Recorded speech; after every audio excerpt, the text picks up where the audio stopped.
오늘 본문을 보면은 이제 요나라는 등장인물이 나오는데 우리가 읽지 않았지만 요나서 1절부터 우리가 그 내용을 보면은 요나라는 이름은 비둘기라는 그 이름의 뜻을 가지고 있고, 이 요나는 가드헤벨 사람 또 아미떼의 아들이라 말합니다. 가드헤벨, 이 지역은 갈릴리 지역에 있는 나사렛으로부터 북동쪽으로 약 5km 정도 떨어져 있는 그런 지점에 위치한 성읍이고, 이곳에는 포도나무가 많이 있어서 그런지 주로 포도주를 생산했던 그런 지역입니다. 요나는 이곳에서 태어났고 또 자랐으며, 또 이곳 북이스라엘에서 하나님의 말씀을 선포하는 그런 하나님의 선지자로 부름을 받고 사역을 감당을 했습니다.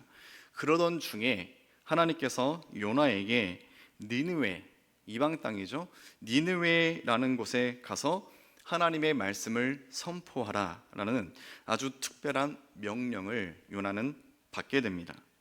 2절을 보면은 저 큰 성읍 니느웨로 가서, 이 니느웨, 성경의 표현대로 큰 성읍이라는 것을 알 수 있고요. 또 우리가 창세기 10장을 보면은 함의 아들인 구스가 있고, 또 구스의 아들 니므롯이라는 인물이 나옵니다.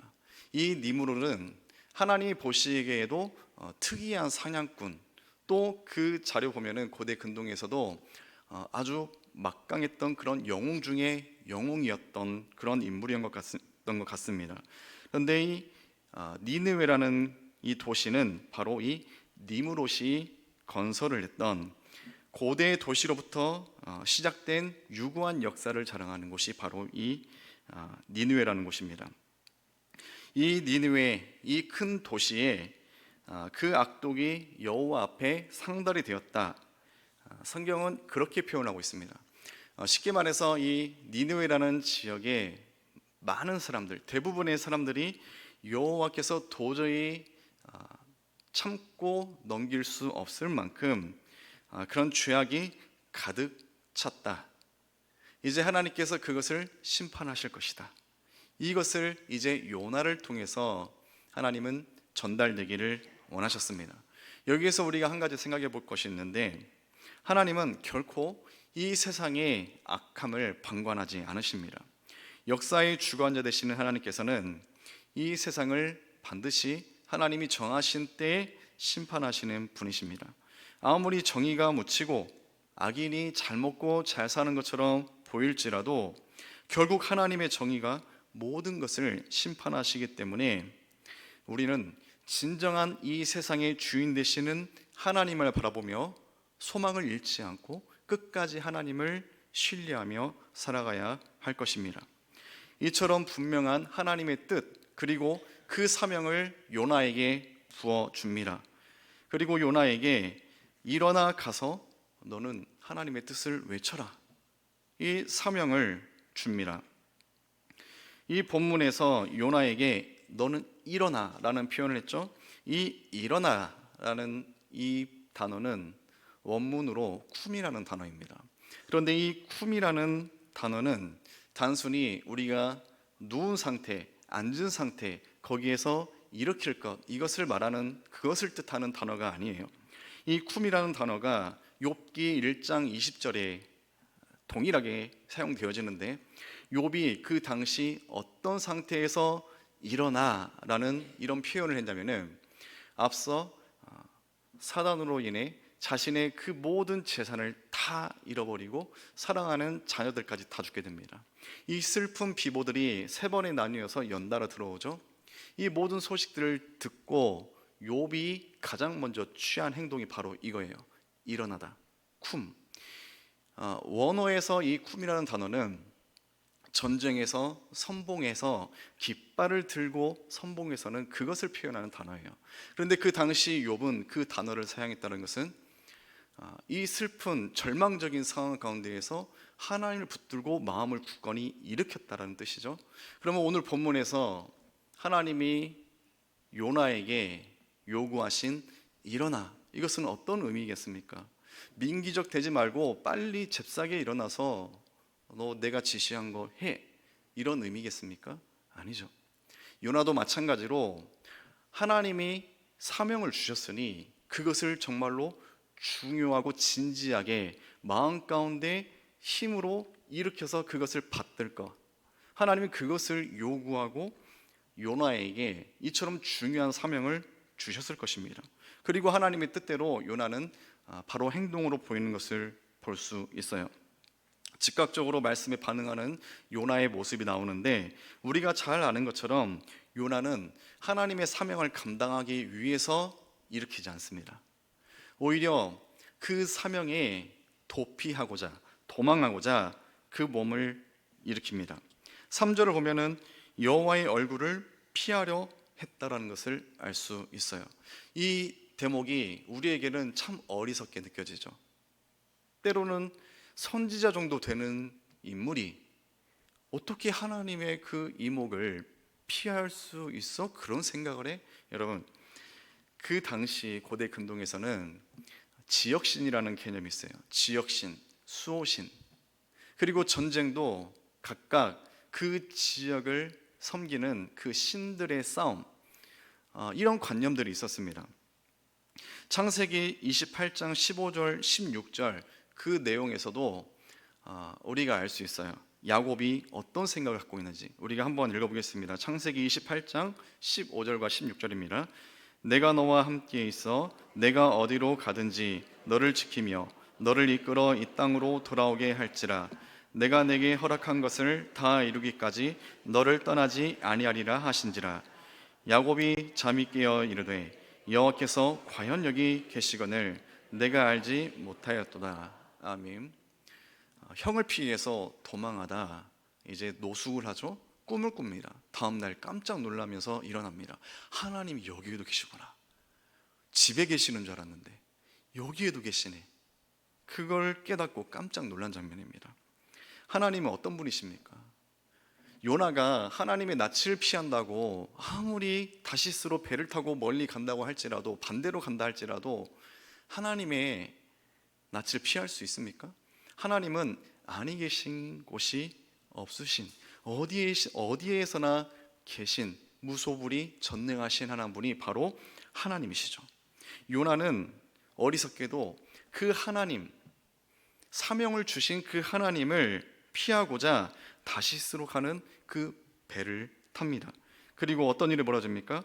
4절을 보면은 큰 바람, 큰 풍랑을 만납니다. 다시스로 가는 배, 한창 지중해를 항해하고 있던 이 배가 남대없이 불어닥친 엄청난 이 폭풍으로 인해서 더 이상 앞으로 나아갈 수 없는 그런 상황이 처했는데, 당시 요나가 탄 배가 만난 이 풍랑은 아주 심각한 것이었는데, 성경에서 이 강도와 비슷하게 표현된 곳이 있습니다. 바로 사도행전 27장을 보면은 사도 바울을 태웠던 배가 유라굴로 광풍을 만나지 않습니까? 배가 산산조각 나지 않습니까? 그것과 동일한 표현이 바로 이 장면입니다.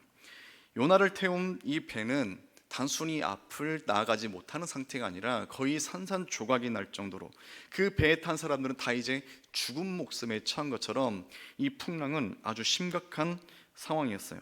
그리고 이 상황에 대해서 저자는 본문에서 하나님께서 내리셨다, 이 광풍에 대해서, 이 큰 바람에 대해서 하나님께서 내리셨다, 이렇게 표현하는데, 하나님께서 내리셨다, 이것은 하나님께서 세게 던지셨다, 원문에서 그런 의미를 담고 있습니다. 쉽게 말해서 지금 저자의 불순종이 있었고, 또 그 불순종에 대해서 하나님께서 단호하게 징계를 내리시는 이 불순종의 이 참혹한 현장을 생생하게 본문에서 보여주는 것입니다. 이처럼 이 배는 더 이상 나아가지 못하고 곧 산산조각 날, 모든 사람이 다 죽게 되는 그런 위기에 빠져 있죠. 그 상황에서 요나는 어떤 모습으로, 어떤 상태에 있었죠? 5절을 보면은 요나는 배 밑층에 가서 깊이 잠이 든지라. 이 폭풍의 중심에 있던 요나가 무엇을 하고 있었습니까? 깊이 아주 숙면을 취하고 있었습니다.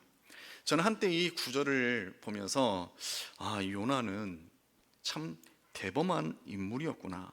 예수님처럼 이 풍랑, 폭풍 가운데서도 두려움 없이 참 담대한, 어찌 약간 배포가 있는 그런 사람이었구나.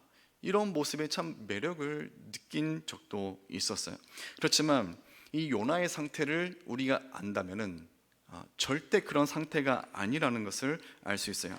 지금 요나가 깊은 잠에 빠졌다, 이런 표현에 대해서 성경은 딱 두 군데에서 그것을 동일하게 표현을 하고 있는데, 첫 번째로는 다니엘서를 보면은 하나님의 현현, 하나님을 대면합니다. 그때 어떤 상태에 빠집니까? 그때 다니엘이 하나님과 현현함과 동시에 깊이 혼절해 버립니다. 그리고 하나님께서 그 다니엘을 회복시켜 주시죠. 그때 동일하게 사용된 단어. 그리고 또 모세와 이스라엘이 출애굽하는 그 과정 가운데 뒤에 애국군이 병거가 따라오죠. 그 병거들이 결국 어떻게 됩니까? 홍해에 수장돼 버립니다. 수장됐을 때 또 이 표현과 동일하게, 쉽게 말해서 지금 요나는 육신으로 자고 있지만 영적으로는 어떤 상태를 말하는 것이에요? 깊이 혼절, 마치 죽은 것처럼 영적으로 침체되어 있는 그런 상태에 빠졌다라는 것. 결국 그처럼 하나님의 뜻을 증거했던 선지자가 하나님의 말씀에 불순종함으로 인해서 영적으로 거의 죽은 상태에 빠지게 되었다라는 것, 그것을 우리는 이 표현을 통해서 알 수 있습니다. 그런데 요나가 왜 이처럼 길을 쓰고 하나님이 주신 사명, 요나는 길을 가다가 하나님이 우연히 붙잡고 사명받은 그런 인물이 아니에요. 이전에 선지자로서 활동을 계속했기 때문에 하나님의 말씀이 얼마나 중요하고 소중한 것인지 그것을 누구보다 잘 알았던 사람이 바로 요나예요. 그럼에도 불구하고 왜 요나가 이토록 길을 쓰면서 하나님의 말씀을 거부하고 불순종해왔을까? 그 이유를 몇 가지 우리가 살펴볼 수 있어요. 지금 요나가 가야 될 곳이 어디입니까? 니느웨죠. 이 니느웨는 나라 이름이 아니라 아수르라는 나라의 수도입니다. 이 아수르는 이스라엘과 이전부터 계속해서 정치적으로, 군사적으로 이스라엘을 침략하고 계속해서 약탈하고 괴롭혔던 거의 원수 같은, 그런 적대 관계에 있는 원수 같은 나라예요, 이 니느웨가. 그리고 또 한 가지, 당시 이스라엘 백성들은 선민사상이 있습니다. 그렇기 때문에 거기에 꽉 잡혀서 이방인들은, 이렇게 좀 강하게 표현하면은 이방인들은 구원받을 수 없는, 어떻게 해서든 구원받을 수 없는 이 짐승, 개, 돼지 같은 짐승과 다를 바 없는 그런 인식이 이들 마음 가운데 선민사상과 같이 깊이 박혀 있었어요. 그런 상황에서 단순히 이방인에게 하나님의 뜻을 전하는 것도 불편한데 원수 같은 이방인에게 하나님의 뜻을 전하라고요? 이건 요나가 크게 거부할 수 있는, 충분히 납득이 됩니다. 그리고 또 한 가지의 이유가 더 있습니다. 지금 이 배경을 보면은 요나가 지금 배에서 잠들었을 때 요나의 영적 상태에 대해서 우리가 잠깐 체크를 해봤죠. 그런데 이것은 비단 요나 한 사람의 문제가 아니에요.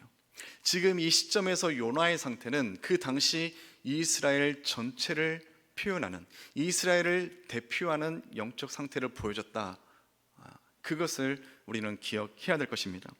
요나는 그 당시 이스라엘, 타락하고 죄악이 넘쳤던, 지금 비록 하나님이 니느웨의 악독으로 인해서 그들의 심판이 임박했다라는 것을 알리지만 동시에 이스라엘도 다를 바 없어요.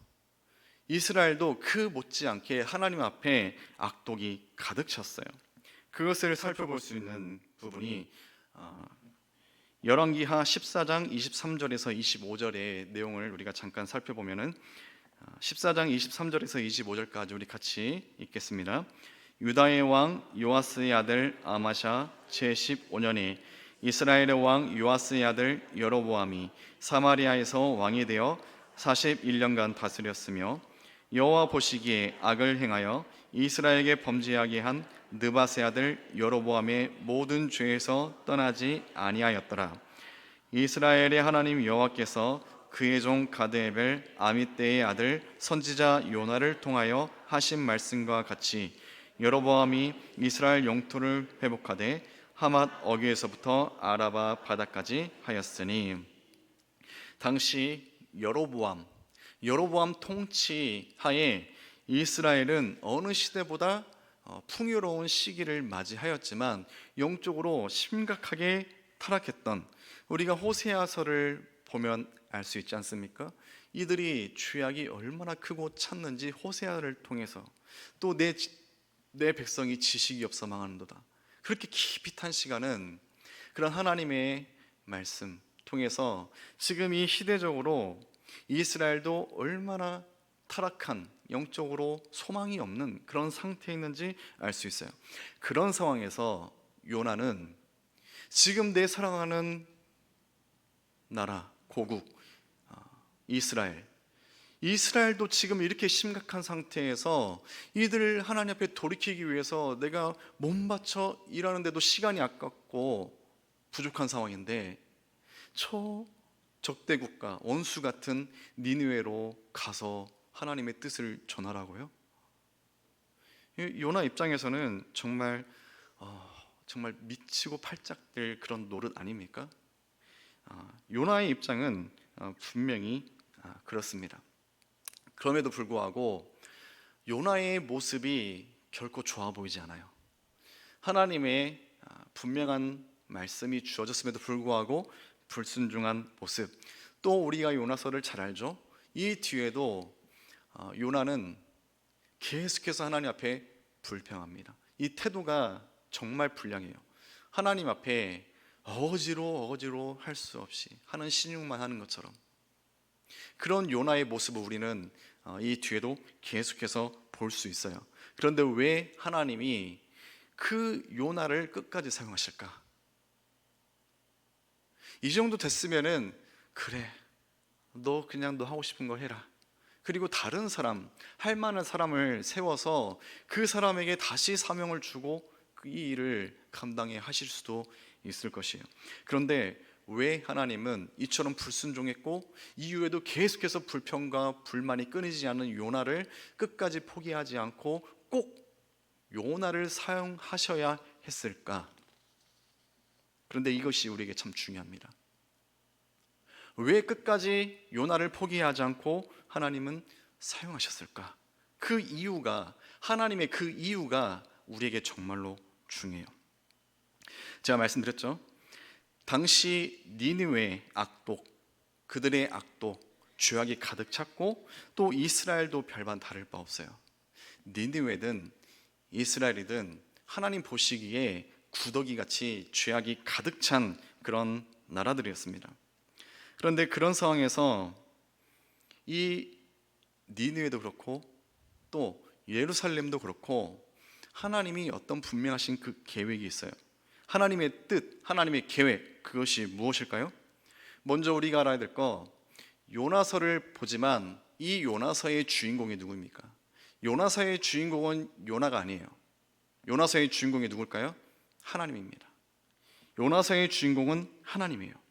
지금 이 요나서에 하나님의 이 알 수 없는 고집, 그것을 깨닫기 위해서 우리는 하나씩 걷어내요. 그 당시 있었던 정치적 그런 무슨 시대적 그런 정황, 군사적 정치적 관계 다 걷어내시고 요나라는 인물도 다 걷어내십시오. 그럼 뭐가 남을까요? 하나님의 하신 일들이 더 선명하게 드러납니다. 하나님은 악독한 니느웨, 이방, 그들까지도 포기하지 않으십니다. 그들이 죄악으로 인해서 이미 심판의 그런 회초리를 들으셨어야 되지만 하나님은 그래도 그들이 돌이킬 수 있도록 선지자를 보내시죠. 그래서 어떻게 됩니까? 당장 임박했던 심판이 보류가 됩니다. 생명이 보존이 되죠. 그리고 이스라엘, 요나가 이스라엘의 대표성을 띠고 있다고 말씀드렸죠. 요나도 그렇지만 이스라엘도 그렇고 계속해서 하나님께 불순종해요. 영적으로 되게 암울해요. 그런 상황에서 하나님은 요나에게 사명을 주셨고 그 사명을 거두지 않으세요. 끝까지 요나가 이 사명을 완수하기까지 재촉하시고 또 설득하십니다. 또 때로는 기다려주세요. 이 나중에 대화를 보면은 요나 참 버릇 없을 정도로 이렇게 과격하게 말을 하는데도 하나님은 다 받아주십니다. 다 인내주시요. 그리고 결국은 요나가 사명을 감당하게 하십니다. 이 모습은 무엇입니까? 아무 자격이 없는 요나였지만, 이스라엘이지만 이 사명을 감당해서 영적으로 죽어있는 상태의 이스라엘이 사명 감당을 통해서 그 영혼이 다시 소생할 수 있도록, 지금 하나님의 목적은 분명해요. 이방인이든지 이스라엘이든지 하나님은 이 모두에게 하나님은 분명한 사랑, 그 사랑의 작정하심, 그 작정하심대로 계속해서 이들을 은혜 가운데 이끌어 가십니다. 이것을 위해서 하나님은 요나가 어떤 모습을 보여도 절대 요나를 포기하지 않으시는 이 모습, 우리는 이것을 분명하게 이 요나를 통해서, 요나서를 통해서 볼 수 있습니다. 이것을 쉽게 정리하면은 그렇습니다. 분명하게 보여지는 것이 무엇입니까? 하나님은 사랑으로 이미 작정을 하셨어요. 사랑으로 작정하신 하나님께서 또 어떻게 하십니까? 앞서 은혜로 이끌어 가신다. 요나가 잘해서 사명을 완수합니까? 절대 아니에요. 요나는 거부해요. 불순종해요. 끝까지 틈만 보이면은 이 사명을 거두시기를 원했어요. 이걸 감당하지 않기를 원했어요. 그런데 하나님은 계속해서 요나보다 한 발 앞서서 은혜로 계속해서 요나를 사명을 감당할 수 있도록 재촉하시고 이끌어주시고 기다려주시는, 결국 요나가 아닌 하나님이 앞서 은혜로 인도하심으로 말미암아 사명을 감당했던 이 요나의 모습, 그것을 우리가 볼 수 있습니다. 사랑하는 성도님, 어떻게 보면은 이 요나의 모습이 우리의 모습 같습니다. 우리의 모습, 열심히 예배드리고 또 하나님의 뜻에 기뻐하시는 대로 살기를 원한다고는 하지만 계속해서 내가 하고 싶은 대로 생각하고 내 뜻대로 내 방향 설정하고 그곳으로 가기를 원해요. 그것이 잘 되지 않으면은 왜 하나님, 왜 이걸 도와주지 않으십니까? 내가 하나님 앞에 헌신하고 하나님 앞에 열심히 봉사하고 하는데 왜 이거 하나님, 이거 하나 왜 안 들어주세요? 내 뜻을 분명하게 설정하고 그것을 도와주지 않았을 때 우리는 하나님을 원망하고 불평하고, 하나님 과연 살아계신가? 역사하시나? 이런 우리들의 모습. 사랑하는 성도님, 이런 요나같이 불순종하고 불평하고 원망하는 그런 마음이 우리 안에도 분명히 존재해요. 그런데 그런 우리에게 너무나도 감사한, 너무나도 다행스러운 소식이 무엇입니까? 사실이 무엇입니까? 바로 이 하나님, 끝까지 요나를 참아주신 하나님, 끝까지 요나와 이스라엘과 또 니느웨, 그 사랑을 포기하지 않으시고 그 사랑에 작정하신 대로 이끌어시고 또 사명을 감당케 하시는 그 하나님의 놀라우신 사랑과 은혜, 그것이 우리에게 너무나도 다행스럽고 큰 소망이 되는 줄 믿습니다. 비록 우리는 요나같이 오늘도 그랬고 내일도 또 하나님의 마음을 아프게 하고 하나님의 뜻에 어긋나는 삶을 살 수가 있어요. 그런데도 변함이 없는 건 무엇입니까? 여전히 하나님은 나를 사랑하셔서 끝까지 나를 사랑하신다. 그리고 하나님은 내 바로 앞에서 계속해서 은혜로 나를 이끌어 갈 것이다. 이 두 가지 사실이 얼마나 저에게도 위안이 되는지를 모릅니다. 사랑하는 성도님, 기억하시기 바랍니다. 내가 잘나서 구원 약속받은 거 아닙니다. 내가 무언가 잘해서 하나님의 은혜 지금 누리고 있는 거 아닙니다. 이 모든 것이 하나님의 사랑과 은혜고 이것은 결코 변치 않을 것입니다. 여러분은 삶 가운데 계속되는 하나님의 은혜와 사랑이 더 선명하게 두드러지게 여러분의 삶을 이끌어 가시기를 주님의 이름으로 간절히 소망합니다.